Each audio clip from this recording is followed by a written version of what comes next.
A big welcome to everyone. Thank you all for being here, and thank you for signing up for this session on cutting threads with a jig. I'm going to be talking about using a jig to cut threads. This is an alternative to hand chasing. It can be done in a variety of woods and other materials that hand chasing isn't able to do. And what I'm going to be making is, first I'm just going to run through the process of making a basic threaded box. And this will be with 16 pitched threads. And then I'm going to take down the jig and show you how I set it up and some of the things I've done to modify it to make it easier or more accurate.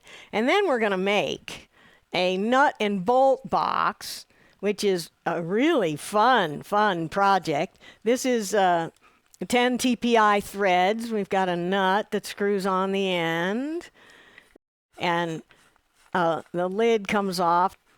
The threads on both ends, and this is one of these things that the jig is so great at. The nut will go on either end, and so will the bolt cap. So the jig threading is fun for its accuracy. I've got drawings of both projects with roughly the dimensions I'll be using today. The nut and bolt box too. So let's get started on our basic box to just go through the process of the threading. And I've got my blank prepared. If you watch me a lot, you'll notice that I rarely pay any attention to the tradition of making your tenon the size of the full circle of the jaws, but I am this time because I'm planning to take things in and out of the chuck and turn them around in the chuck a little bit. So first thing I'm going to do is make a line for grain match. And I did that when I roughed out the blank. And then I'm going to find, and you can use any jaw. You do not have to use number 1, but I'm going to use my number 1 jaw, and I'm making, I know you can't see these little marks, but I'm making a couple of marks where the corner of the jaw is, so that when I go to put it back in the chuck, I'll know how to put it in the chuck in the same orientation, and hopefully that'll mean things will stay spinning true again.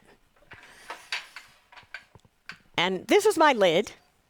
I'm going to do the female thread on the lid and the male on the base. The wood is what you would call spindle orientation. The grain is parallel to the bed of the lathe, parallel to the turning axis. All right, so I'm going to start with hollowing out my box. And many ways a person could hollow a box. I usually like to offer a lot of different ways to do things. And today I'm going to kind of go just with doing things as fast as I can and leaving off some of the basic wood turning. So I'm using my bowl gouge here to hollow this.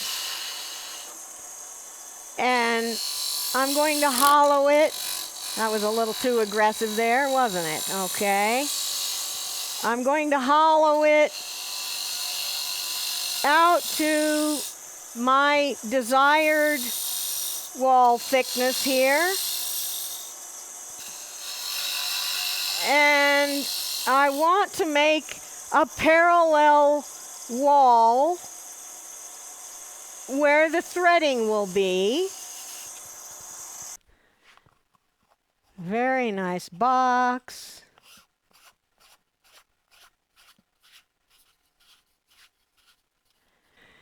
Well, there we have a nut and bolt and a nice little box. Thank you all so much for being here with me and sharing this very complicated project, and also the technology of being able to cut threads in wood. Even if you don't want to try it, even if you're not ready to spend the money, you know it's out there, and it's really fun to see what can be done.